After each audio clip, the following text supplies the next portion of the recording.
Hello, everyone. This is Brian from Honey Badger Radio here, welcoming you to our Fireside Chat number 66, Inside Gamergate, Grimachu, Giovanna Lane, and YouTube Skullduggery. I am joined by a writer, Twitter shitlord extraordinary, and game designer at That Is 3Edgy5Me, Grimachu, or James Desborough. I am also joined by... Hello. How are you? I am well. Good. I'm glad that you're well. This is good. This is already a good sign that for things to come. And I am also joined by a philosopher, gamer-gator. I did it again. How did it happen? How did I do that again? A philosopher, gamer-gator, and likely a real geek grill, Giovanna Lane. Hello, Giovanna. Hi. Hello. All right, so we're doing things a little bit different this time. I have two guests on, and I have them on that way for a specific reason. I thought I would explain a little bit as to why that is. So, first off, welcome everyone that is watching us on both channels on YouTube. That is our Badger live streams, as well as the Honey Badger Radio channel, which was recently given its streaming privileges back. Also, hello to people watching us from Twitch, Ustream, fucking Livestream, Periscope, and Facebook, and whatever else is out there. And I'm sorry for the F-bomb for those of you who are too sensitive for those kinds of words. But you're going to hear more of them because we're edgy over here at HBR. So, that's us demonetized. Yes. So, before we get into the interview and some other things, I wanted to make mention of something that I think it's important to me to mention. Today is Jack Kirby's birthday.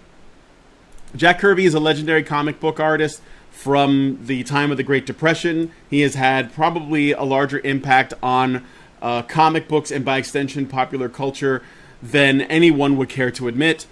He would have been 100 years old if he was alive today, so I wanted to give a nod to Jack Kirby, the king of comics.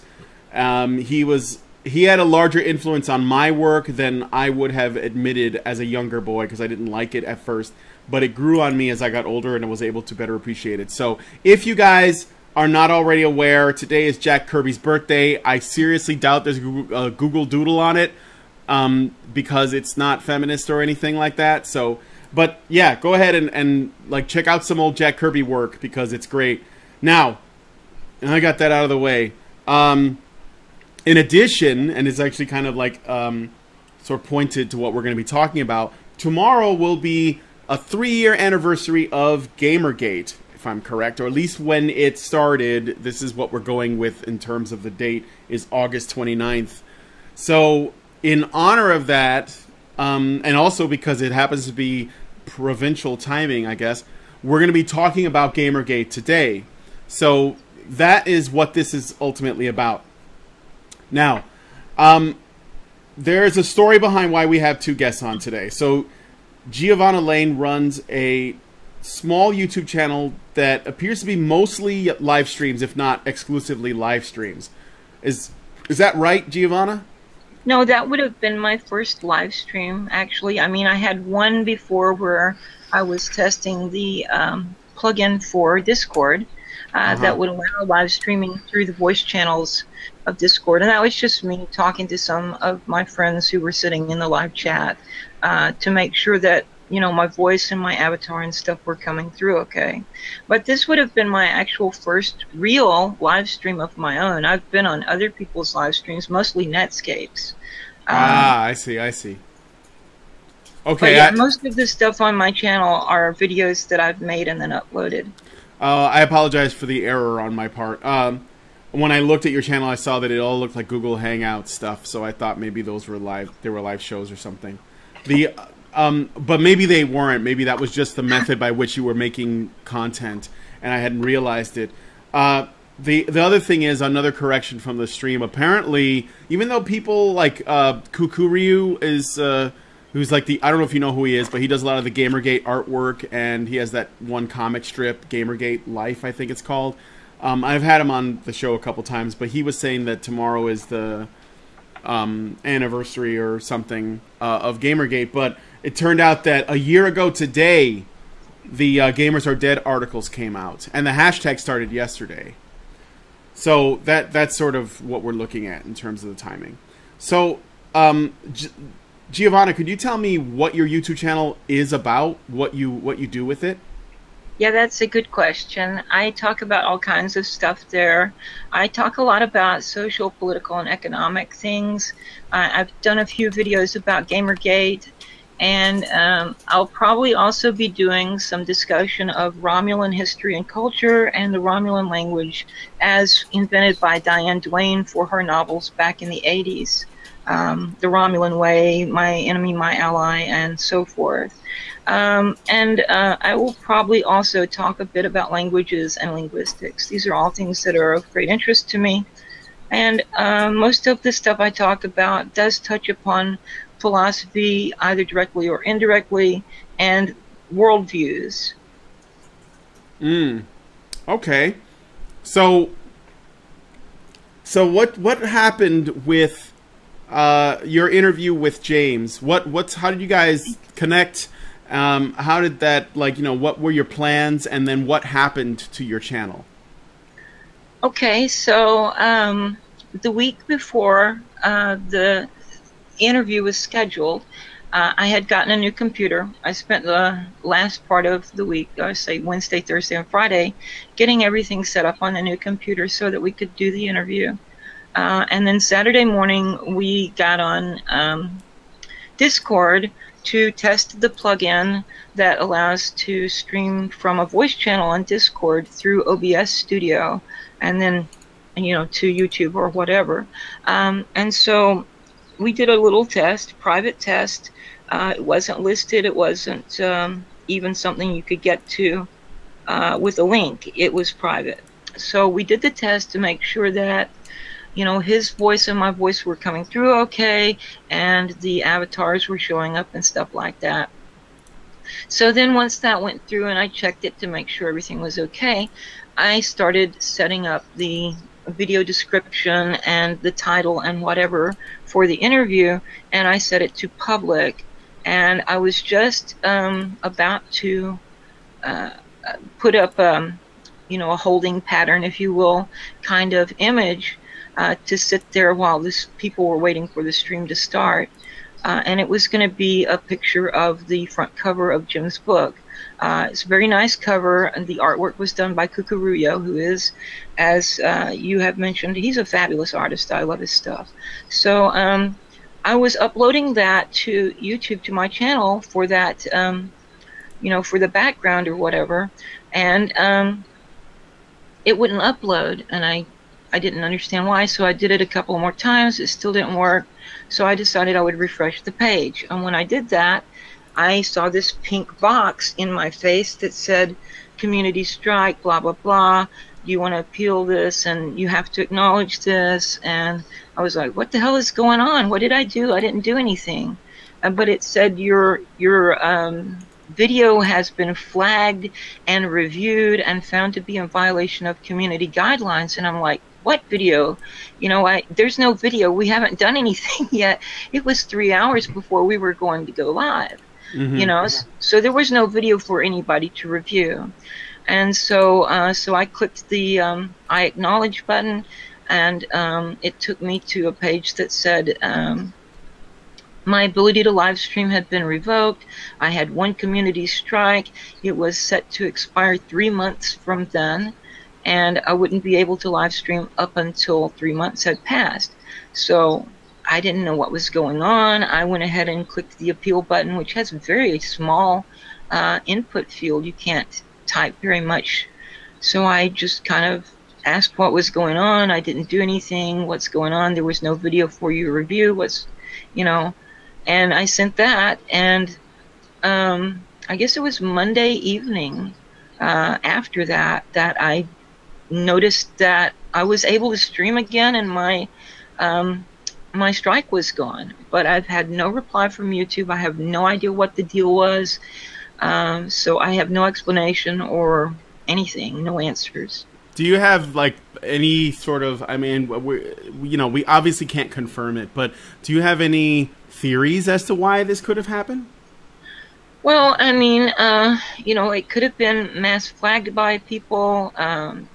I know there are some people who have issues with Jim over something that he wrote once in the past, and it wasn't so much the content as it was the title they didn't bother to read, and so misunderstood what it was about. I have a few enemies myself, and of course there are anti-Gamergate people out there. So it could have been that. It could have been some kind of a glitch in their algorithm or artificial intelligence or something. I don't know what happened.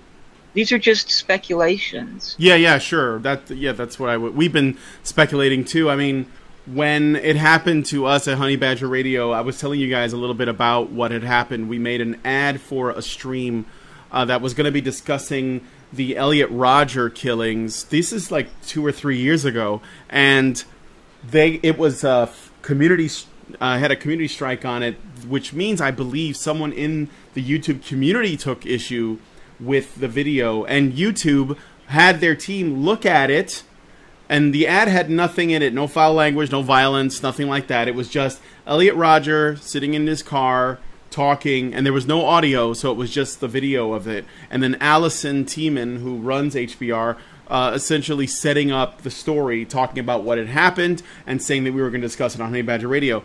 When we asked YouTube what it was specifically in the video that we did wrong so that we could at least take note of it and try to avoid it in the future, their YouTube team looked at the video and then emailed us back saying, we could not identify anything specific in the video that could have caused a community strike. However, we would ask that you guys try not to break our community strikes. Like, essentially don't get another strike in the future. So they don't tell us what we need to do, but they tell us to be careful. All right. Yeah. So, and it was ridiculous because we don't know what it was, except that maybe, just like in your example, we have enemies and they wanted to take us down, and that was what happened. So, right. Yeah. And James, if you wrote something that pissed people off, that seems so not like you to do that. This is just really out of character. Yeah. What could it be that was years? That was years. That was years ago. That was the In Defense of Rape article, which was actually about free expression. This thing's going to haunt me forever. So there is an In Defense of Rape article that could be the thing that set people off. Okay, I get you. It's like a Roosh V type of thing. Got it. It was intended to provoke. Well, go ahead. Yeah, I mean, it was when the whole Lara Croft reboot came out, and there was that fuss about the trailer in which she's trapped, and it's kind of suggested that this guy might do something sexually untoward to her, and there was a big fuss about everything. I think this was 2012 must have been. Yeah, it was when that new Tomb Raider came out. The game, the one that was basically doing Tomb Raider, doing Uncharted. So I wrote this. This was off the back of several other things as well, and I wrote this article, this essay about how important it is to understand that these are fictional things happening to fictional characters, and that they can have story value, and these are important subjects, and people should be free to address them. But nobody read past the title, so yeah. It reminds me of, and I know this is a little bit off topic, but I got to mention this. I watched. Because today's Jack Kirby's birthday, I watched some comic book documentaries yesterday, and because I've been getting pretty involved with what's been going on in the comics world with social justice warriors and authoritarians that actually work in the industry, and they're trying to change things and all that. And there's a point in comic book history where there was this thing called the Comics Code, which was essentially a series of really strange guidelines that comics had to follow. Otherwise, they would be, I guess, deemed like they wouldn't get printed. I don't really know how it worked in terms of publishing, but there was a story around the time that there was this big, say no to drugs push going on in the 80s that Stan Lee was asked to write. That was a Spider-Man story that talked about drugs and the dangers of drugs. And he was asked to do this by some activist group or something. And so he went ahead and did it, but he didn't, because he's not the type to make this sort of very heavy-handed, propagandist stuff. He just wanted to tell a good story. So he told a story, and he involved a drug sort of subplot in it. And he also, that was actually around the time that he was telling stories about Harry Osborn, who was the son of Norman Osborn, who was the Green Goblin, who gets addicted to drugs and he starts to like go off the rails and go crazy and stuff. So he told this story about drugs, showing the dangers and horrors of taking them, and it actually doesn't have a happy ending. It's not like, you know, Spider-Man comes in and says, you shouldn't take drugs because they're bad for you, and then, you know, Harry says, oh, you're right, Spider-Man, thanks for saving me from these barbiturates. You know, it was basically like, this is, you know, how things would probably really happen, and it had a bad ending, and there was still a cautionary tale there, but the Comics Code Authority, they came in and they said, you can't run this story. And they were like, but we're not telling people to take drugs. We're telling people what the dangers of drugs are. And they were like, no, you can't have drugs in stories at all. Like, otherwise you got to take off, you know, you're not going to be following the code.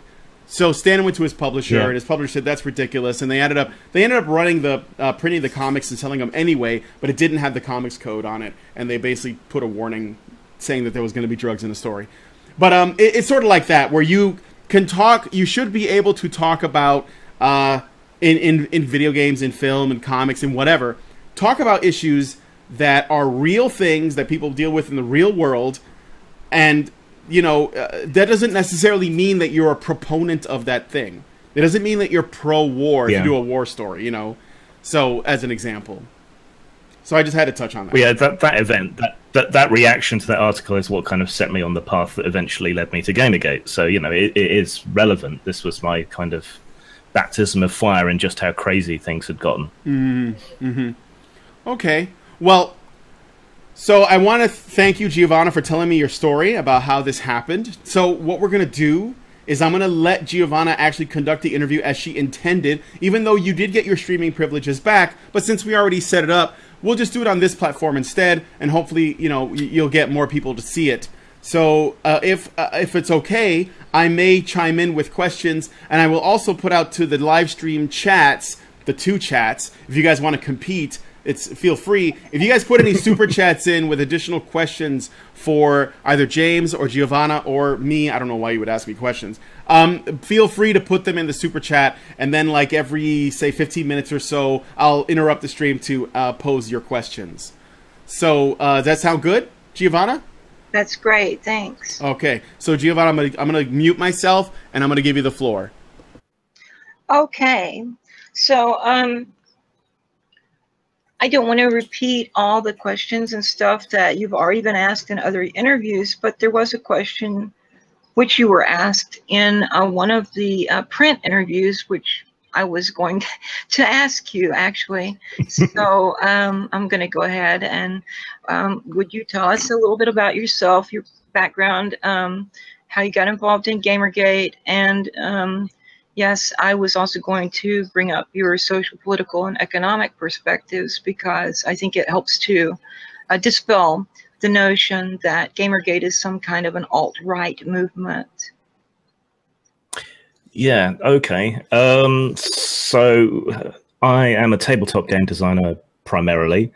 That's mostly role-playing games, but I've also done a bit of work on card games, board games, and things, and I have done some writing for social games on things like Facebook and so on. Unfortunately, several of those haven't seen the light of day, but at least I got paid for them. That's something I'd like to do more of, is that kind of work. I've been doing that since about, well, I did it as a hobbyist for a long time. Then I was freelancing from about 1999 through to about 2002, wrote the Munchkin's Guide to Power Gaming, which set off the whole Munchkin phenomenon. And then after I lost my job, which was doing sort of web design and so on for a recruitment company, there was no other work around for about 18 months. I ended up going full-time on game design. And in games, the things that interest me are often controversial topics and difficult subjects and so on. So I, very often, almost right from the get-go, really ran into censorship issues and misunderstanding issues, and political and social and other objections to work. And I've always been someone who's very anti-censorship. You know, I lived through the satanic panic around, you know, D&D and other RPGs, which I was very much into. I did a lot of fighting back and letter writing and stuff about that. Then there was a smaller panic around the whole vampire RPG scene, moving into the 90s as well. And then with video games, you had the Jack Thompson thing. So, you know, there's this whole series of things that I've gotten tangled up in and fought against. From a creator's perspective, more and more as time went on, I see these social constrictions on free expression as being just as bad in their own way as political censorship has been. I mean, you look at things like the PMRC or whatever, they didn't really have any legal power per se, but they were able to force things. You know, we were just talking about the Comics Code. That's another example. The Hays Code is another one. And at the height of the Satanic Panic, you know, people were burning D&D books and banning you from using schools to have clubs for games, even in this country where it wasn't quite as bad as it was in the States. So that's kind of my background and how it ties into this. You wanted to know my sort of political, social perspective? Yes.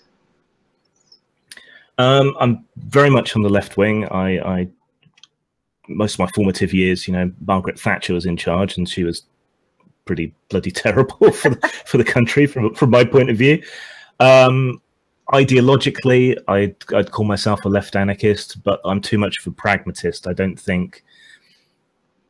Yeah, that's my ideal. That's my utopian ideal, but I don't think it's achievable the way things are now. So pragmatically, I'd call myself a socialist, but I'd say a democratic socialist, not a Marxist socialist. So, you know, I believe that markets need to be regulated, that companies need to be held in line, that we need to be careful and watchful of too much power being in any single group's hands.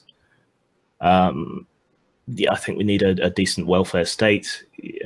Yeah, it's not collectivist per se, but we do have responsibility to each other, and we all benefit from a strong society. So that would be my point of view. But I'm still anarchistic, so left libertarian, I guess. I'm way down in the bottom left-hand corner of the political compass. So that's where I am. But I'm, you know, very much. My reason for being there is that I want the most freedom for the most number of people, and that's why I have that left libertarian perspective. Okay, so you've mentioned already a little bit, and we were talking earlier about what you've done in the book. In, I guess it's the 3rd chapter, you've put the Gamergate hysteria into the historical context of other similar moral panics throughout history. Yeah. Would you care to speak a little bit about that? I mean, this is a pattern that's gone on for, you know, God knows how many years and how many different kinds of panics. I mean, we talked about the comics panic with the seduction of the innocent. You know, there was Elvis's hips on whatever TV show that was. You know, they only shot him from the waist up. Right. You know, then you got Jack Thompson. You've had and you still have ongoing panics about pornography when there's no real evidence that it causes any social or societal harm whatsoever. I mean, you can go right back to, you know, the Puritans, when Britain became the Commonwealth and the king was decapitated. You know, the Puritans were banning things like Christmas because they thought they were degenerate and, you know, took people away from God, and they didn't like all that celebration-y stuff. And in a similar sort of period, you had the advent of the printing press becoming, you know, widely available, and you had chapbooks, which were kind of the precursor to penny dreadfuls and so on, that people thought were degenerate and terrible and horrible and wanted to get rid of. You know, even printed sheet music was thought to be degenerate and wrong. Yeah, every time we have some kind of new media or some creative kind of explosion, fad, yeah, anything like that, someone seems to want to make that into the new devil and to blame it for everything. So I think it's important to understand Gamergate in that context, that it's just another one of these battles in this in this long chain, it's not really any different. It's just another group being demonized and opposing that demonization. And when you see it in that context, I think it makes a lot more sense. Right. I've spoken with you privately about this before. When I was in college, I was in jazz band, and our jazz band director came into practice one day, and we didn't actually practice. He had brought a bunch of old newspaper clippings from the 30s, and they were talking about jazz in the same terms that a lot of the fundamentalists were talking about rock and heavy metal at the time. This was the 80s. I'm a little older than you, but so I mean, I remember the D&D stuff. I was playing D&D all through high school and college, or advanced Dungeons and Dragons, really, first edition. And so, but yeah, he brought these old newspaper clippings from the 30s where they were talking about jazz as the devil's music and jungle music and rhythms that would summon evil spirits, and you know, the same kind of stuff that you saw from people like Mike Warnke. And oh my goodness, I was very surprised to see his name in your book, because I haven't thought of him in a long time. I remember he was quite popular during the 80s among some of the Baptists I knew. Yeah. But yeah, so there's definitely a long history of this, and I do think that this Puritan streak runs through both English and American culture. It's something that I often use to refer to the neo-feminists or the social justice warriors or outrage warriors or whatever you want to call them. I like to refer to them as neo-Puritans. Yeah, I've done that in the past. The comparison's definitely there. There are some differences this time around, though. When we look at Gamergate, we see that the attack wasn't like, well, the closest comparison would be the Jack Thompson thing about violence in video games. Only this time it's about, you know, sexism and racism or whatever. But the attacks this time didn't come from outside the games industry. You know, didn't come from outside the subculture, which they largely have pretty much every other time in the past. They came from within. You know, they came from our own media. They came from, you know, commentators and figures, and even people within the industry, though slightly less so. So I think that caught people off guard. I mean, we've had that in the tabletop game industry already, but we're relatively small and there's not as much publicity or as much money around. But yeah, I think that really caught people by surprise and helped feed the outrage when it came to Gamergate, because this time, you know, the press and the industry that had stood up for itself and stood up for its customers in the Jack Thompson era, you know, some of them were putting the boot in as well this time. You know, that's the significant difference that I think is important about Gamergate. Right. I also noticed you pointed out a similarity between the what now seem to be people on the left acting in ways that are very reminiscent of some of the so-called religious right and so forth, in connection with Gamergate and pornography and a few other things. I've noticed this also. There's some kind of an alliance, it seems, between some of the fundamentalist groups in the United States and some of the radical feminists, the trans-exclusionary rad feminists and the fundamentalists have kind of entered into an unholy pact to persecute transsexual people. That was another thing that I thought was worthy of comment. So I'm just looking through my notes here, and I've got to the part where you're talking about the porn panic. So yeah, there was this thing about how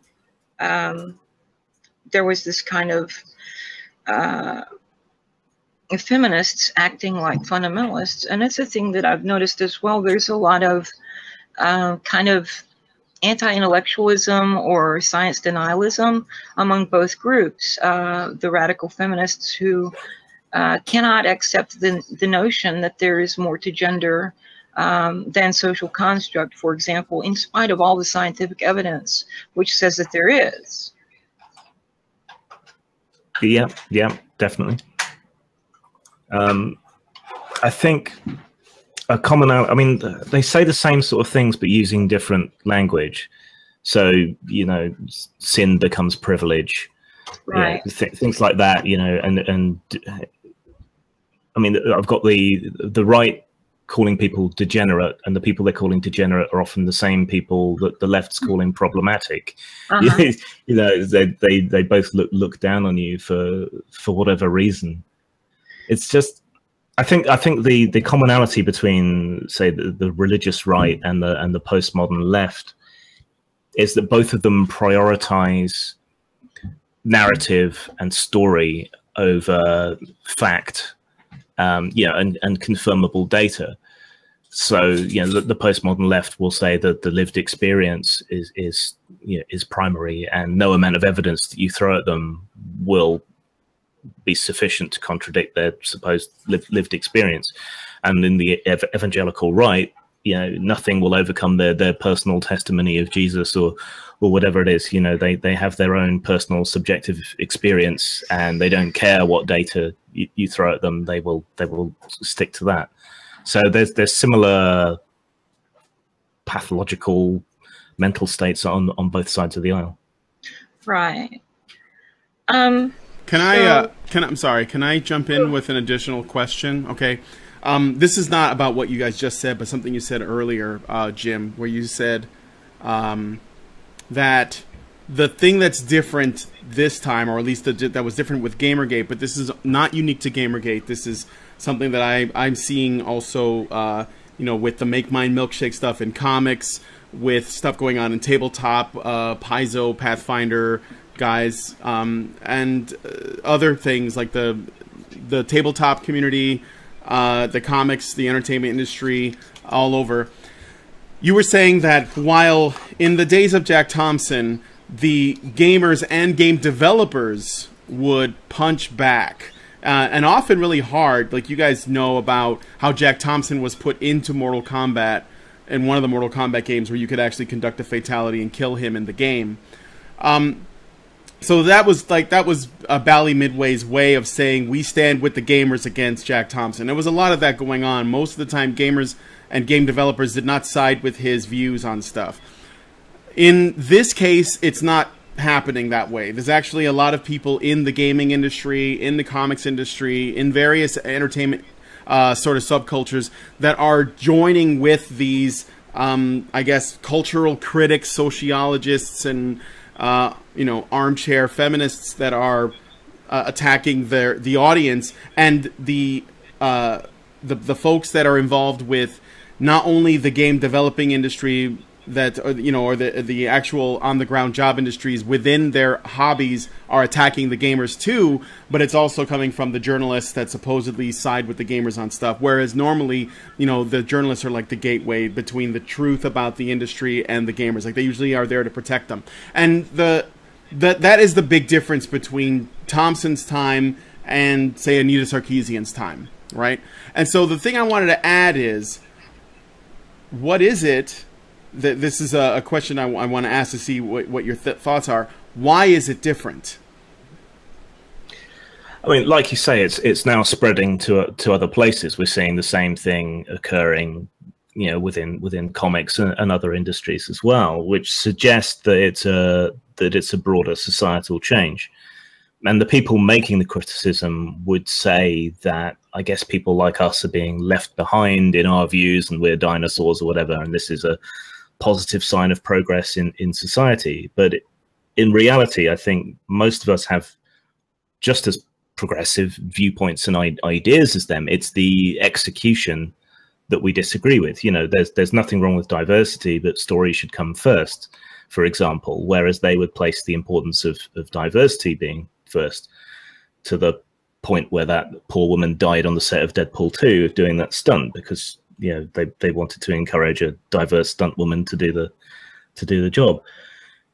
So there's a problem in communication, in that they have this really kind of dense, intense, propagandized language, I think stemming from higher education, particularly in the States, that makes them incapable of communicating with normal people. I think that's a big part of the problem, and I think a lot of them are seeking to make social change by inveigling themselves into companies and then using their positions there to create the change that they want. So they're activists more than they are creators. They're activists more than they're business people necessarily, and that shouldn't really be that sustainable in the long term. But I guess we'll see. I would like to add, I agree with what you're saying, and I would add, at least this is just my observation, what I think is also true, is that when it comes to authoritarians, people tend to resist people who are telling them what to do. In general, you know, human beings do that. But when the premise behind the authoritarianism is in defense of women, minorities, trans people, the LGBT community, things like that, it's harder for people to see that there's still an authoritarian angle coming from it. You know, like if it's coming from a religious authoritarian, even people who are religious will say, well, that's not how I would have gone about doing this. Or if it's, you know, if it's coming from that sort of, you know, that sort of area where somebody's saying, yeah, do this because God, because, you know, whatever, then I think more people, especially young people, are going to be like, no, fuck off. That's not, that we don't want any part of that. But if it's coming from someone that's saying, if by doing this, you're protecting women, or by doing this, you're protecting minorities, I think that young people especially are more prone to saying, well, yeah, I don't want to hurt, you know, women and minorities. Like, they're genuinely oppressed or whatever, and I want to look out for the little guy. So I think that, you know, that is probably one of the reasons why it tends to be more effective. At least that's my observation of things. The idea that you could even compare things like feminism to religion, which you could easily do, for the average person, or at least the persons within these sort of industries, which probably got a lot of it from higher education, to your point, James, is ludicrous. Yeah. They would say, no, this isn't religion, this is equality. But they treat it like a religion in every respect, except that it's just not coming from, you know, a dude in the clouds. It's coming from the woman of the earth. So, yeah. Just a quick follow-up before we go to the next question. The other thing that I think has changed is a huge paradigm shift in how we view the pursuit for equality. I think people kind of my age and older, looking back at the civil rights movement, the gay liberation movements and so on, it was all about being accepted and being treated the same as everybody else. You know, it was all about our commonality as human beings and having equal rights to each other. Whereas now the identity politics thing has made it so that everyone wants their own, you know, unique set of identities to be honored, and they all want special treatment based upon that identity. So rather than seeing everybody the same, which, you know, maybe I'm biased, but I see that as a superior point of view, they want everyone to have this, you know, this special treatment and their context of their identity to be taken into account and, you know, catered to in every way. Yeah. So, and Sargon actually has done at least one video in which he compares feminism to, or the neo-feminist leaders to cult leaders and their followers to cultists. It was quite an interesting video, and I had been saying something similar to that myself in the past. But what you've just said, Jim, leads into the next part of what I was going to speak with you about, and that's you have a section in the same chapter you're called The New Moral Panic. And in it you talk about the height of the previous political correctness overreach in the 1990s, which far outstripped sensible concerns and accommodations and began to interfere with language, expression, and conduct before being rebuffed and defeated. Now, I had a run-in with some people. It was probably around 2003, I guess. It was my first experience of political correctness going crazy, so to speak, where you had people who were redefining political correctness in such a way that if you disagreed with any part of it, you were automatically labeled a sexist, a racist, a homophobe. And, you know, the same thing that we're seeing now with the neo-feminists, who will accuse anyone who disagrees with them of being sexist and misogynists and homophobes and chauvinists. You know, like you said in your quote from Anita, everything is sexist, everything is racist, everything is homophobic, and you have to point it all out. It's just crazy. It's like they have completely it's what I call semantic revisionism. They just take words and redefine them to suit their own narratives and so forth. And I saw this, like I said, in around 2003, I think it was, with people who were at the time calling themselves liberals and politically correct. So that was quite an interesting experience. It was quite shocking to me to be called a sexist and a racist and a homophobe when I'm a bisexual woman of mixed ethnic origin, you know, and I wasn't doing anything except asking questions. You know, I didn't actually say I disagree or, you know, give any criticism. I'm just asking questions and they're automatically labeling me this. So, I mean, and you have the thing now where they've got, say, for example, racism and sexism redefined so that instead of just being prejudice, it also has to be from a place of power. And therefore they claim, of course, that you can't be racist toward white people and you can't be sexist towards men and things like that. It's really quite astounding to me. Yeah, as a writer, I do think language is important, you know, and it can be incredibly subtle. And so when people start deliberately messing with definitions, it really gets my back up. So, you know, the misuse of the term privilege, like you say, the redefinition of racism and sexism. Now, they would say that they're using the term properly, but I don't think that's entirely honest on their behalf. You know, I'm an atheist. I get into a lot of arguments with, you know, religious people of various stripes. And, you know, when you come up against creationists, they will say, oh, evolution is only a theory, because they're using the colloquial meaning of theory, right? And so as an atheist or a fan of science or whatever, you'll say, okay, when we say theory, this is what we mean. But we don't try and erase the other meanings of theory. You know, it can still mean hunch. It can still mean supposition. It's just here in this scientific context, we're using it to mean a confirmed hypothesis. But when it comes to racism, they want to redefine it to be only their definition of racism. They're seeking to control the language. They're not seeking to clarify. You know, if they did, they would just say, you know, systematic or institutional or systemic racism. You know, we already have terms for this. But what really kind of collapses that argument for me is when I look at English Defence League marches or the membership of the BNP. These are not wealthy, powerful people. They are, you know, poor, working class, underclass people. They have no real power. They have no real privilege in society. And yet, these are the things that make them racist. You know, they feel like they have to compete with immigrants for jobs, for housing, for welfare, for access to medical care and dentistry and all these other things. And that's what leads them to become racist. Their lack of power. You know, they're seeking someone or something to blame, and that's what helps make them racist. So this argument that, you know, racism is power plus prejudice is just nonsensical on its face, just from looking at where you find the most racism.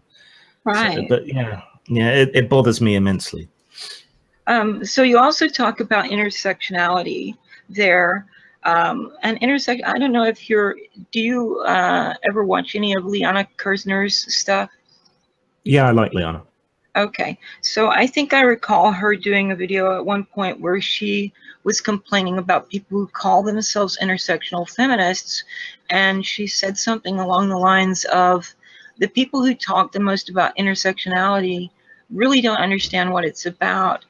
As far as I am concerned what intersectionality should be about, but doesn't seem to translate into real world practice, is essentially the same thing as solidarity, that all of the people who have been oppressed should stand together.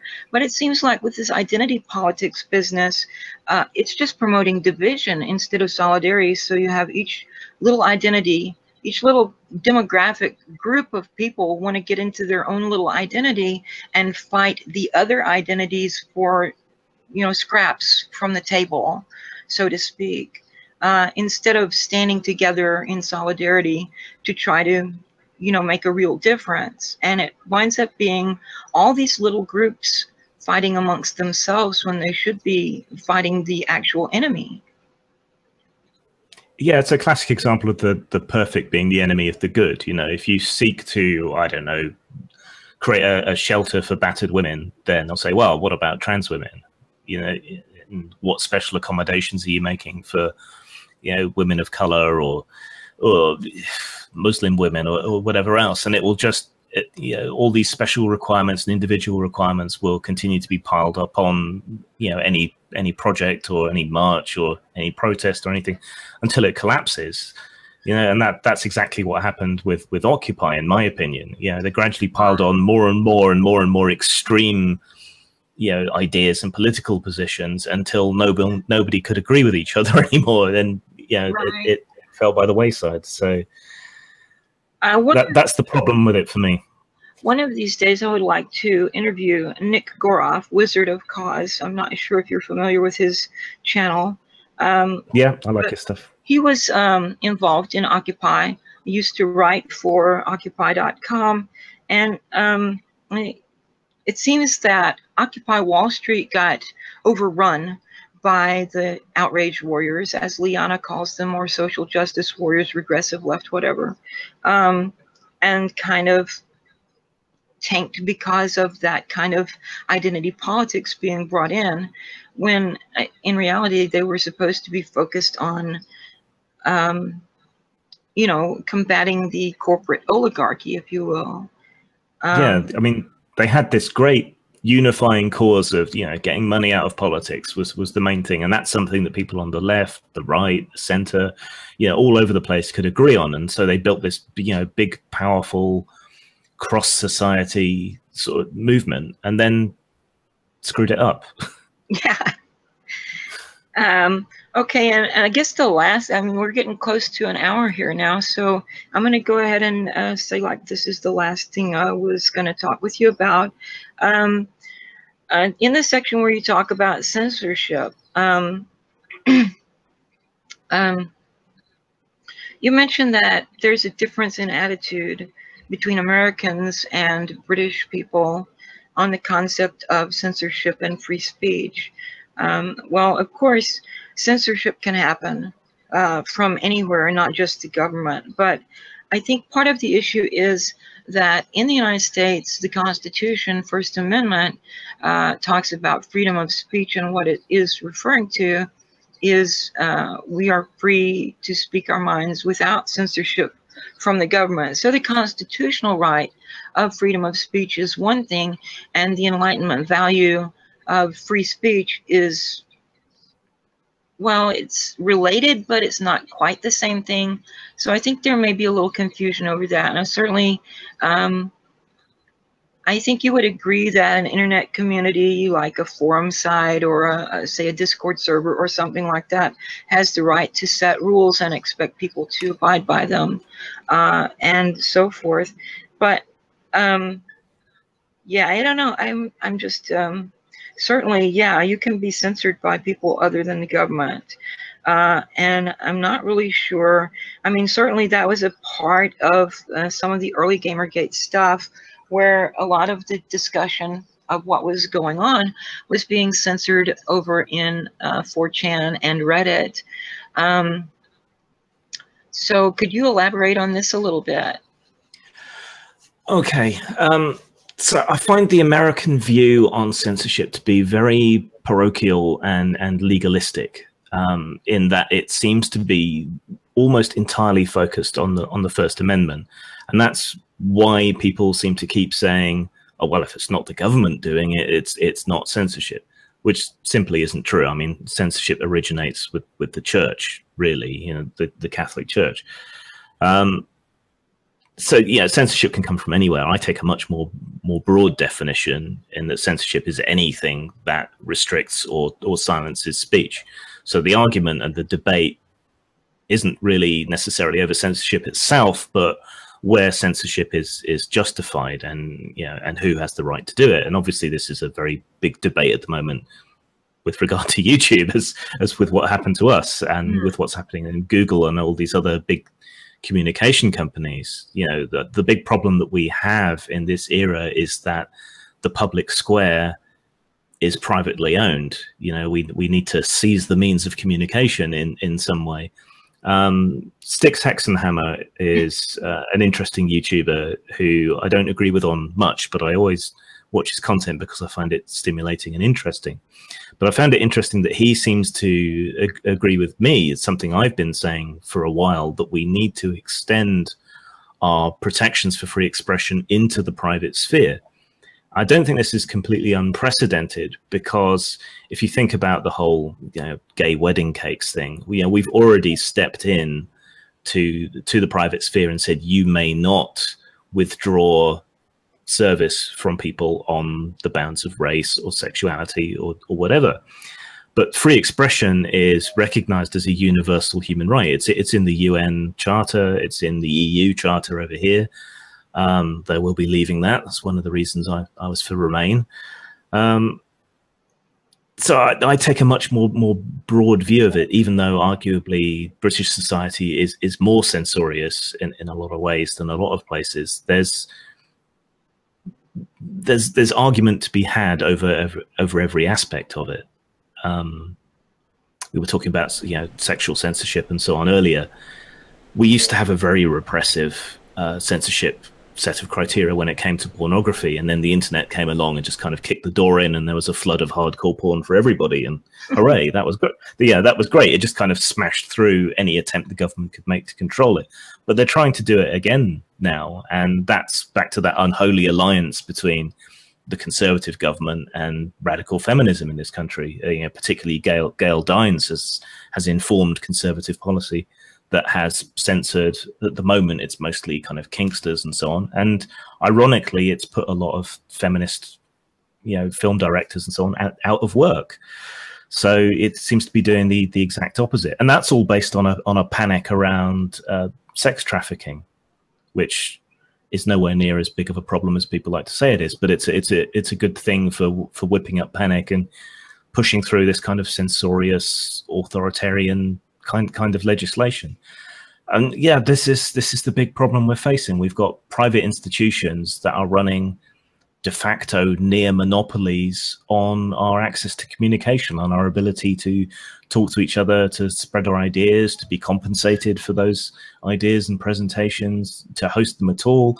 You know, search functions are being streamed. If you write erotica, which I do as a sideline under a pseudonym, you'll find that searches for your material on Amazon get deprecated. People have to go looking for the exact specific title. It won't turn up otherwise. I mean, unless you're Chuck Tingle or something, the master of gay pornography. Oh my god! Yeah, and payment services will cut you off as well. You know, PayPal won't allow you to conduct adult transactions. You've got banks in the US shutting down the accounts of adult workers and sex workers. You know, we're supposed to be past all this. We're not supposed to be in such a puritanical state of affairs, and yet here we are. And this is all manifestly unjust, and it's all being pushed by private companies. Sorry, I'm going on a bit of a rant here, but just to kind of wrap this up a bit, the private companies are in many cases acting on behalf of governments, but they're private entities, so they can act without the protections that we have from government censorship. So look up Operation Choke Point on Wikipedia. This was meant to be an operation sort of sponsored by the US government to put pressure onto companies in order to withdraw services from things like terrorism and organized crime and so on. But it has been used to withdraw services from pornographers, from adult actresses, and so on. And it's looking like something similar is now going on with political groups. So yeah, it's not a wild conspiracy theory. It's something that has genuinely happened in the past and could well still be continuing today.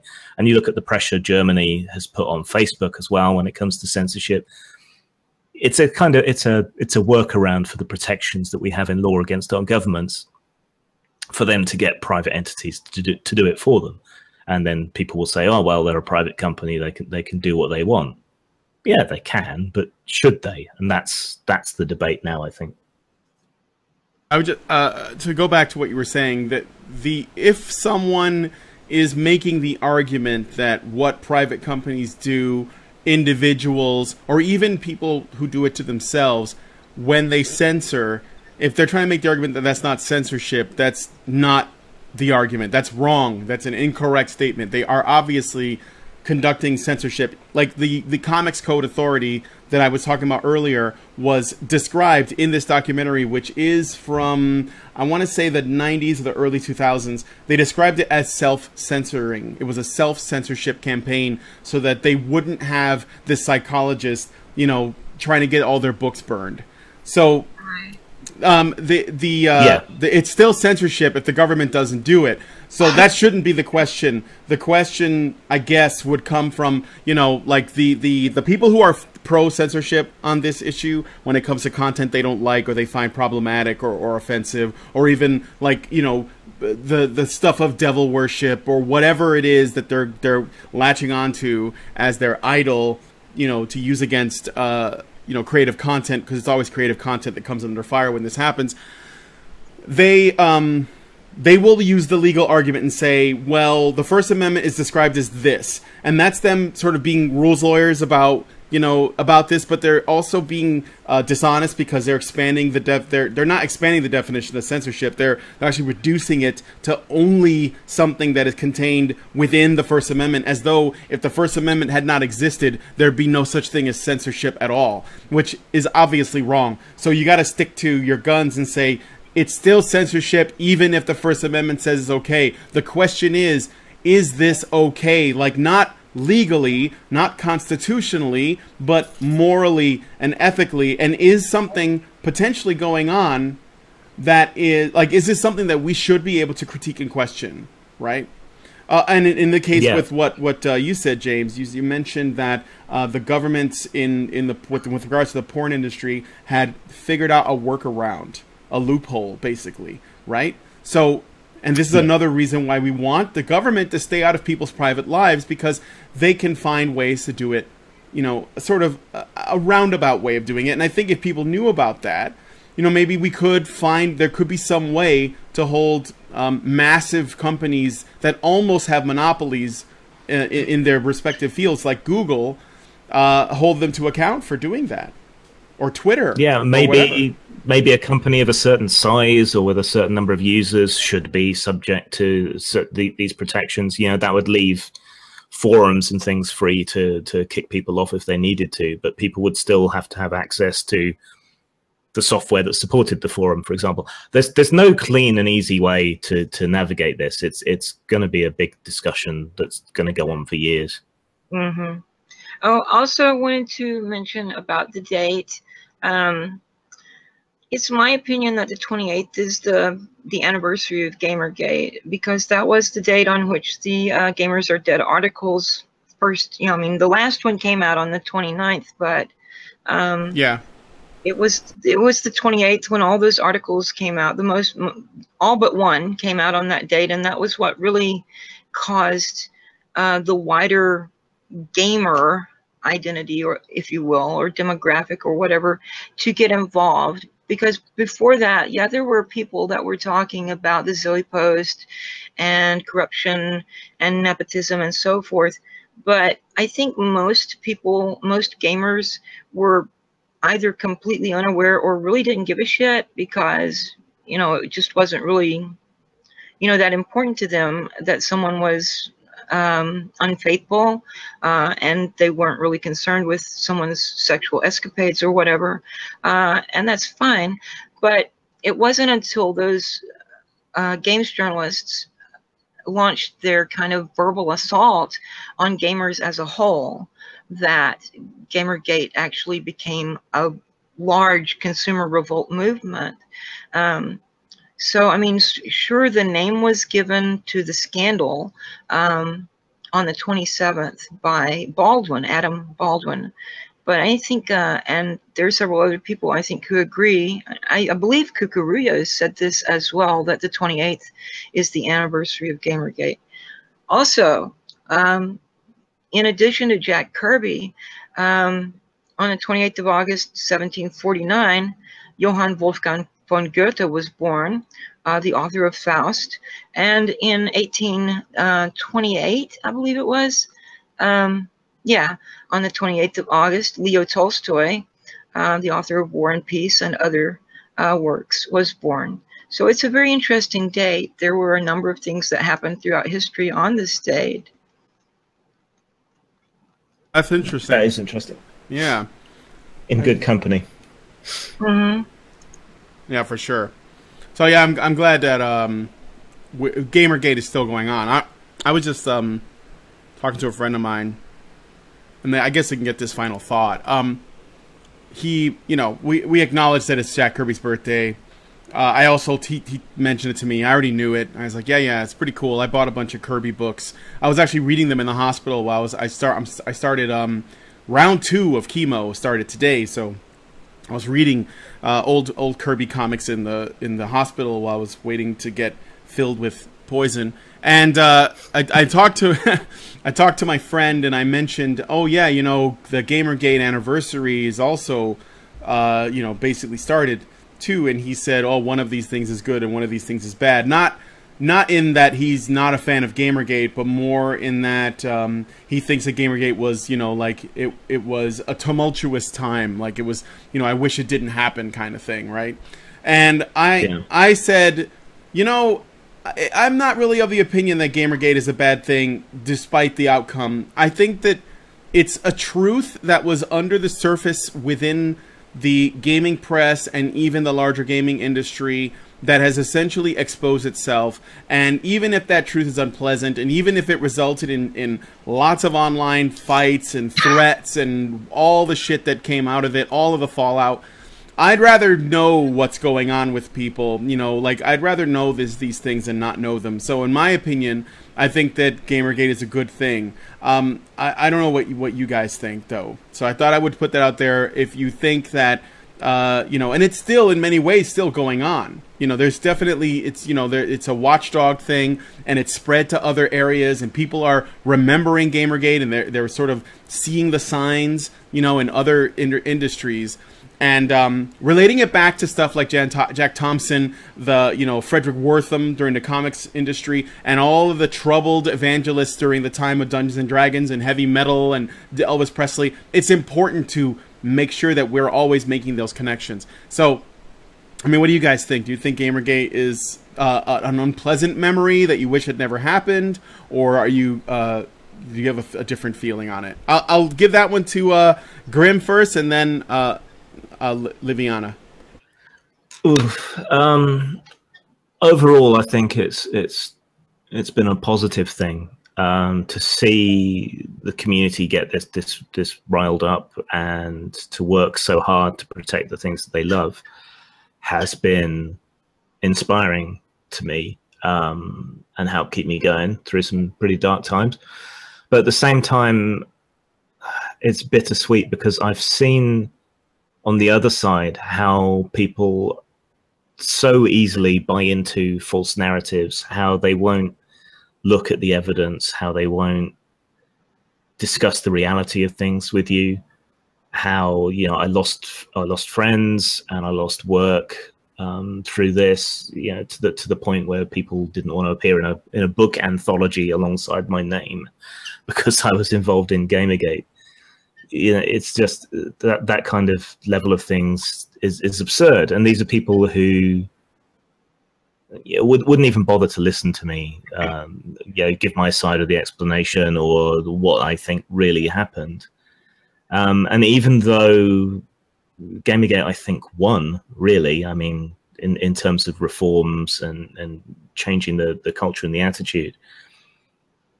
We're in this weird situation where the people who lost are the ones who are writing the history, and that's what inspired me to write the book. I want the other point of view, the point of view from people inside what happened, to be out there alongside everything else. I mean, I don't expect the book to do tremendously well. I don't expect a lot of people from the other side to buy it and read it for any other reason than to try and pick it apart. But at least there will be another point of view out there. So I think on the whole, it was good for the industry, good for the community, and so on.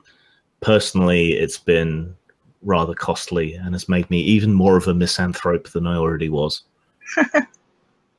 Yeah, I'm sorry that happened. That I actually lost friends too over Gamergate, as well as just being with the honey badgers. So that really sucks.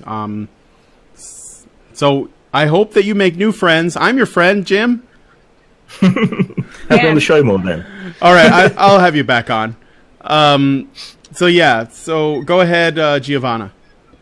Well, I certainly think, I mean, I agree with Jim and with you that it's better to know what's going on so that we can be aware and take precaution. There certainly has been a lot of drama and unpleasantness involved. I've had people who should know better than to buy the narratives that the mainstream media spins, who seem to not question the narrative of the games media, which was basically just regurgitated by the mainstream media without them doing any research of their own. I mean, you know, a journalist should be doing their own investigation instead of relying on someone else. And it's rather striking to me that anyone would take the word of the journalists whom Gamergate was protesting in the first place, you know, without getting the other side of the story. So, I mean, certainly there is a mixed bag of stuff, but I think overall it was positive. Then it did, in what you were talking about earlier, it kind of reminded me there was another question I wanted to ask Jim, and that is, in the book, and I've heard you say this elsewhere, you seem to, well, you are of the opinion that Gamergate is over, that it's not really a thing anymore. When would you say Gamergate ended, and why do you think it's over? I think it ended pretty much when I left, which is why I left, which would have been second half of last year, I suppose. It became completely self-referential. There were no new scandals really coming along. But it's still there in the background, you know, waiting, as we've seen every time that a critic of Gamergate turns out to be a creep and a sexual harasser, for example, you know, the tag will flare back into life. Or if something like The Last Night pops up, it'll flare back into life. I expect we'll see the same thing when Quinn's book comes out. I expect we'll see a boost of activity.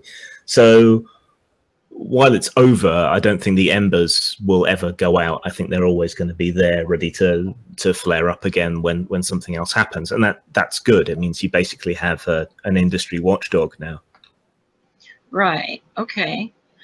Huh. Hey, Giovanna, do you have any other questions? I'm questioned out at the moment. Okay. Well, let me ask you that same question. Were there any from the chat? Or? Oh yeah, nobody gave us any super chats. Sad face.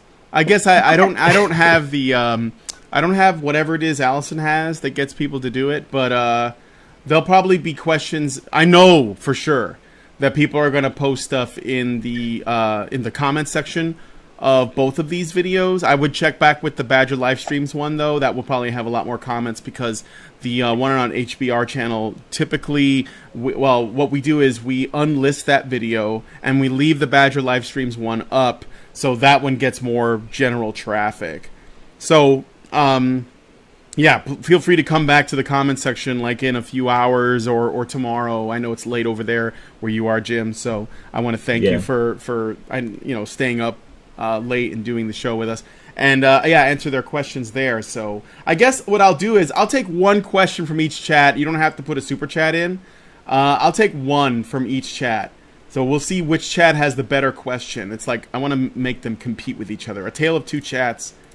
It's half the cancer in each one combined makes a whole cancer. So, but here comes a flood of "Are traps gay?" questions. Yeah. We should get that. Well, let's get that one out of the way first. Are traps gay, Jim? I did a whole video on it. Go to my channel and watch the video. It was an in-depth analysis. I believe Theron Meyer made a really good video on, without really saying it directly, but her conclusion was that traps are not in fact gay. And Giovanna? I would say, in order for me to answer the question, I would have to have you define the word trap, because it's used in a couple of, at least 2 or 3 different ways. Even Urban Dictionary has at least 2 definitions. And so, and then I have a friend who told me that it means something completely different from either of those definitions. So I need a clarification before I can answer. Yeah. It's not an easy question. I think we need like a modern day Tolstoy to maybe write a book about it, and with like at least 1,000 pages, and then the ambiguous conclusion. Okay, so I'll go ahead and put a couple in. Joey Jojo says, do you think social justice will ever leave games alone?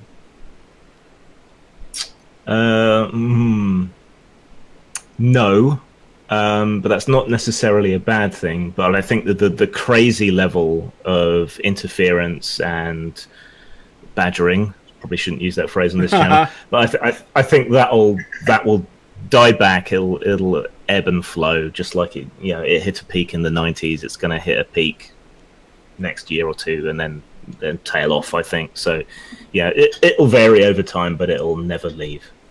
Yeah, basically for as long as there's going to be people who are going to be like these kind of cultural, micromanaging, authoritarian, social constructivist types, there will always be people fretting over some kind of creative medium.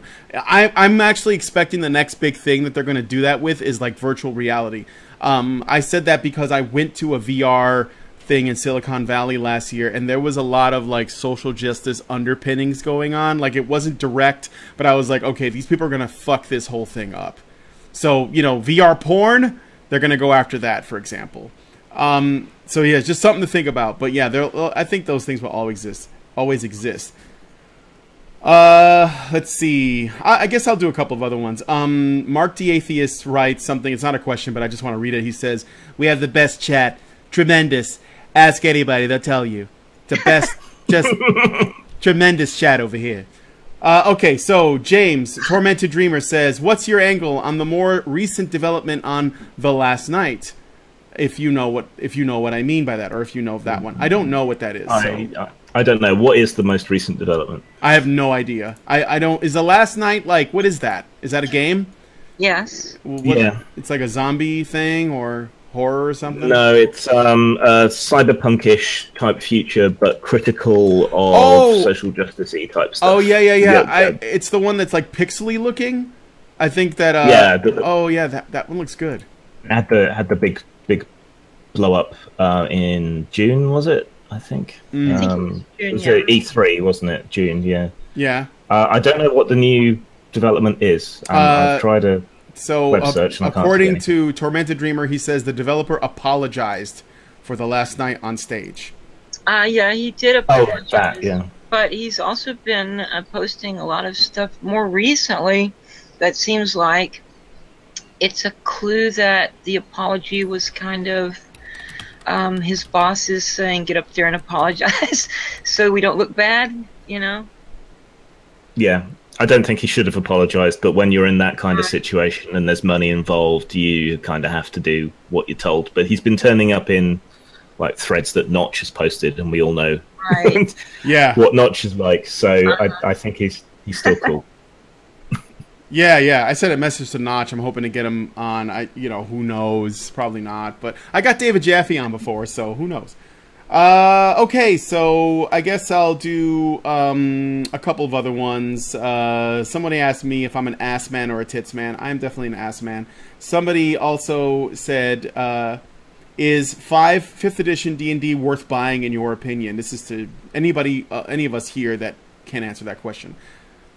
So, yes, in my opinion, it's a good version. It's less crunch heavy than 3rd edition, but miles better than 4th edition. So yeah, I reckon it's worth buying into. I would say 1st edition or get the fuck out. You like all of those little like that, because I had 1st, right? And the D&D guide that had all of this like crazy ass detail. Do you use it? Like, do you use everything? Or yeah, well, I mean, I had house rules. I've always had house rules. Sure. And if you look at the 1st edition Manual of the Planes, it talks about 3 factors in any given prime material plane. So if you have an alternate prime material plane, it may differ only very slightly in only one factor, or it could be completely bizarre in all 3 factors, so diverse from the prime, the prime material plane. So I think that the 3 factors feature, if you will, in the Manual of the Planes was kind of a nod to house rules. Yeah, I get that. It was definitely. It was around the time period that systems didn't need quite as much structure, although Gary Gygax clearly was someone who was a fan of a lot of structure. I did really get into the 1st edition, and I hated the 2nd edition. And then the 3rd edition came, and I fell in love with it. But I was worried that it was going to get too crunchy, because it started off and it was kind of crunchy, and then because Wizards was like the money making machine, they were like, we're gonna make more expansion books, we're gonna make more of this, more of that, and I bought a bunch of it, and then they said, you know what, 3.5, and I said, fuck you. I got really angry because they originally, when they initially pitched 3.5, they were like, don't worry guys, if you bought a whole shit ton of our 3rd edition books, all of it's going to translate over just fine, and you won't need to buy 3.5. And they lied. They released a bunch of 3.5 shit, and I was like, fuck these people. And then Pathfinder came, and I call Pathfinder 3.75 because it's even crunchier than 3.5. And I'm like, why are you guys playing this? It was like more math than anything else, and it just took too long to resolve shit. And then, when they made 4th edition, I actually kind of liked it for a while, but then I saw it was basically, a little too video gamey for me. And then, 5th came out, and they solved all of those problems, in my opinion, with the whole advantage-disadvantage thing. It makes it to where everything moves so much smoother. I wouldn't say 5th is the best edition, but I really like it compared to the missteps and sort of errors of the past. So if you're looking for something, yes, somebody says, is 3.5 more tactical and 5th edition is more narrative. I would say technically 3.5 could be more narrative if you wanted to house rule it and just take things out or oversimplify shit. But I mean, then you're not really using the system in the way that I guess it was intended. So you're almost like, well, why am I using the system? But 5th edition, it's not necessarily that it's not tactical or it's significantly less tactical. It's just way faster, and I'm a big fan of that. I've been playing games for 20, almost 30 years, getting close to 30 years now, because I got into D&D when I was 14, and I'm 43. I'll be 44 next week. So I've been playing them for a long time, and they almost all of them inevitably fall into this this quagmire of rules and numbers and everything else. And there's a part of me that really likes that stuff, especially when it supports the genre. For example, Deadlands. I don't know if you guys ever played that, but I really like the way you play it with poker cards and chips, and so it was, that's really fun. It's pretty novel. Or some of the other systems, I love Legend of the Five Rings and the D10 system they had. But when it gets to the point where you spend most of your time just trying to figure out whether or not you can hit something or accomplish some task, and that's putting in, it's just eating up lots of time. I'm not a fan of that. I want to get to move forward with the story and get to more fun stuff. So I like 5th edition for that. So I definitely think it's worth it. I think that there's a part of me, though, for sure, that's concerned that it's going to go down that hole of like, here's an expansion book, here's more stuff, and then they start changing the rules, and they expand on them too much, and it like inflates. So just be wary of that. But you know, it is what it is. It's all optional. Is that a super chat question? That was, but here's one from the super chat from Carl English.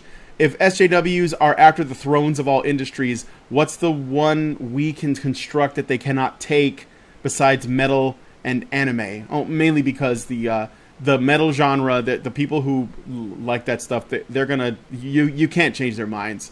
They don't fall for that shit. And anime, which I guess has a fan base that's just devoted. Plus, Japan doesn't give a fuck either. So what's an industry that is, I guess what he's asking is, what's another industry or you know, sort of subculture that won't be infected? I don't think anything is immune, because you can always ban things, or you can, you know, force diversity quotas or whatever else it might be onto any industry. But I think the trick is not to be interesting to them. So, you know, things like, I don't know, engineering or particle physics, or, you know, stuff like that. I think the stuff where reality absolutely matters, unfortunately, because I'm someone who works with fiction, yeah, those are the kind of things that are maybe immune. Or where you do have a community, like you say, in metal or anime, that is just having none of it. Oh, and porn. I mean, porn is large. Yeah. I wouldn't say it's immune, but it's been really resistant, and a lot of it has to do with how much money it makes. Mm-hmm. Giovanna, do you have any thoughts on that? I don't really know. Yeah, I mean, I guess I'm with Jim on that. No, I don't think anything is immune, but I think there are some... Basically what happens is this. This is what I've seen. A genre that's we would consider to be nerdy and a little bit weird, you know, and a little bit out there... generally, social justice warriors, as well as right-wing authoritarians, don't have an interest in it. Mostly because they don't know about it. They don't know it exists. And then what happens is it becomes really popular. And then it starts to make a lot of money. And once something starts making a lot of money, and there's like a real financial growth in the industry, suddenly social justice warriors and right-wing authoritarians will take an interest in it. Now, whether or not they go down that road depends, you know, but they will take an interest in it when it becomes interesting to most people, or when the growth happens, and then the normies get involved. And I think in many ways, social justice warriors are normies. Like they don't really understand what it is they're criticizing, as well as, you know, like Christian conservative types that might do the same. They usually don't know what it is they're talking about, which is why they always sound really stupid when they're criticizing it. And that, I think that's what it gets their attention. So things like tabletop gaming has been around for a long time, and it's like they start to grow in popularity, and suddenly the authoritarians come in and they say, well, this is devil worship, or they say this is misogynistic, this is transphobic, whatever it is their problem is. And it's usually because it's become really popular. Comics is the same thing. Before these comic book movies came out, and after Frederick Wertham tried to say essentially that comics were corrupting our youth and creating delinquents in the 1950s, well, at the time that happened, comics were humongous industries for their time. Bigger than television, you know, they sold lots of issues. It came on the heels of World War II, where, you know, soldiers were reading them, college students were starting to read them, and children everywhere. And so when this guy comes out, he only does so because he saw how popular it was. When the comic book films that have been starting to make a lot of money in Hollywood these days started coming out, again, you had the same thing. You had fake geeks, normies, and social constructivists that were interested in the stuff that their classmates and peers were doing, which was reading comics, watching anime, whatever. And they saw that this was huge and a huge phenomenon. They got involved with it. And then they started to see things that they took issue with, but they didn't know much about. So they started to write articles, or they saw something that was an opportunity for them to make some money, but they don't have any talent. So they decided to make, YouTube videos criticizing something for its sexism, racism, whatever ism or phobia you want to throw in there. So, go ahead. I remember in the 70s, a lot of talk about how comic books would rot your brain. And I thought that was so foolish because my vocabulary expanded tremendously as a result of reading comics. Oh, yeah. It was written at a college level.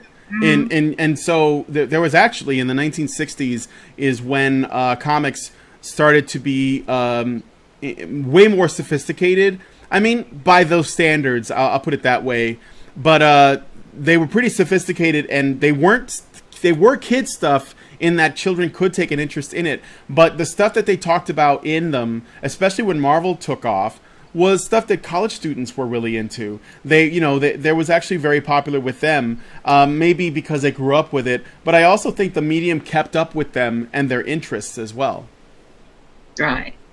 I did want to. My friend Stephanie is in the live chat, and she asked a question. Do you think that in some way SJWs actually help in that they are driving people to join groups like Gamergate and to think critically because of how extreme they are?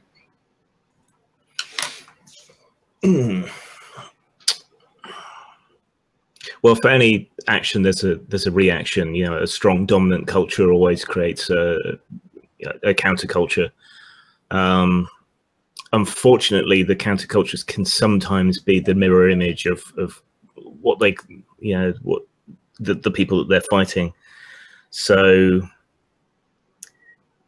we see the social justice warriors coming in, trying to police everything, say everything is problematic, and so on. And a lot of the resistance to that comes in the form of anti-Semitic memes and Nazi memes and so on. And even if they're not sincere, that doesn't look good to outsiders. So sometimes the resistance can be counterproductive in and of itself, because you got to think from a normie point of view. They do not understand that this is just irony and it's meaningless and so on. They see a Nazi, they think Nazi, So in some ways it's been good. I think that this kind of new center that's emerging in politics is a result of this interplay of forces, and that's a good thing. But you also get the negative side as well.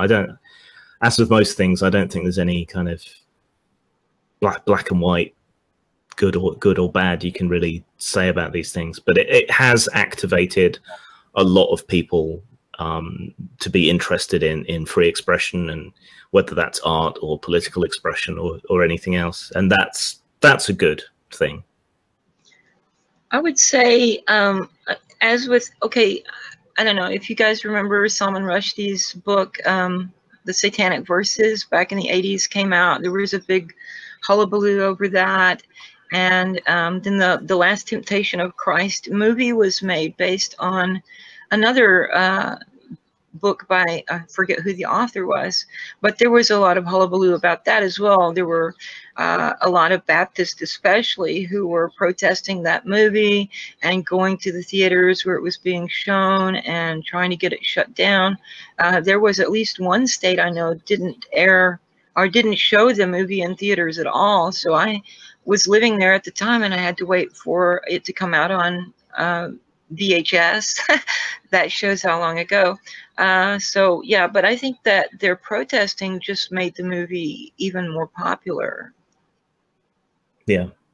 So I mean, I do think there is that aspect of it. Whenever people get outraged about something and start trying to demonize it, there is often, not always, but often a sort of has the opposite effect. It makes people more interested. Right, yeah. Streisand effect. Yeah, well, I mean, the censorship of us of the interview probably gave the book and both of us far more publicity than we ever would have got otherwise, especially in the atmosphere of everyone's interested in what's going on at YouTube and Google. There were articles or tweets about it from all kinds of tech sites and all sorts of places. So that was good, I think. Yeah. In the end. Yeah. Yeah, I hope that works out. It's basically like Milo's book. It was the same thing, you know. His book probably would have become just some obscure little thing, but because there was so much resistance and stuff that was going on, it actually, you know, probably sold more copies. Despite, but I think Barnes and Noble was trying to. They're like not trying to carry it in their stores or whatever. So this could, you know, this could hopefully have the same effect. I'm actually planning on getting it, you know. When I get my money from Allison, damn you, Allison, pay me. And I hope that you guys that are watching will look into it. Jim, I did put links to Amazon to get the book, but tell because we got to wrap this up. So tell everybody what it's titled again, what it's going for, and where they can get it. Okay, it's called Inside Gamergate. It's subtitled A Social History of the Gamer Revolt. You can get it on Amazon in ebook format at the moment. So just search for Inside Gamergate. Some people are seeing Zoe Quinn's unreleased book appearing at the top of the search for that. So you might have to go looking for it. But you'll recognize Vivian James on the cover, and then you'll know that's the one.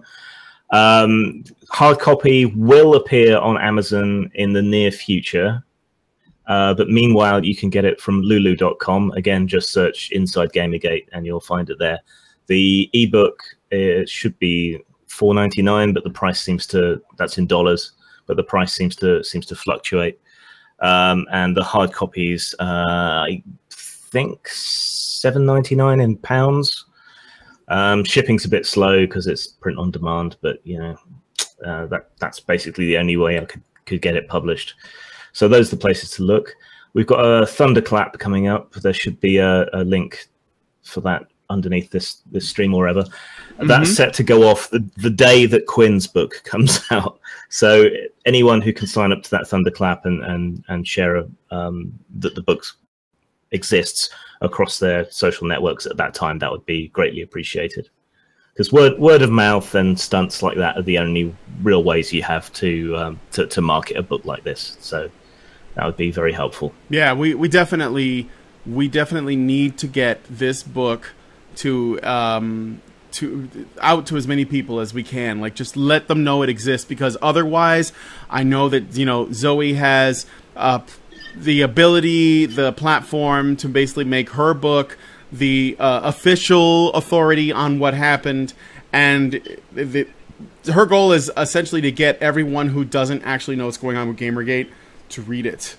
And that means she gets to spin the narrative. We know how that's going to go, so we have to get the, you know, at least our side, so that people can try to figure out what the truth is if they get enough of a, you know, if they find that there's too much difference between the two. So, I guess we'll be around. We'll make mention when the Thunderclap goes live. I did put the links below to the book, to the Thunderclap. I also put you guys' Twitter in there, if that's okay, for both of you, so that people can like talk to you on Twitter if they want to, or at least follow you to see what stuff, you know, you guys might be talking about. So, in lieu of that, then I'm going to go ahead and wrap the stream up. I want to thank Grimachu for coming on. Thank you, sir, for joining us on today's show. Anytime. All right, and I want to thank Giovanna Liviana, or Giovanna Lane, rather, for joining us on the stream as well. Thank you for having us. Sure, no problem. And those of you guys who are watching, we will go ahead and take the stream offline. Please leave comments and questions on low bar. I'll look at them, and I imagine that Giovanna and Jim will also look at them. So we can talk to you guys further after the show is over. Let us know your thoughts, and we will see you guys on the next Fireside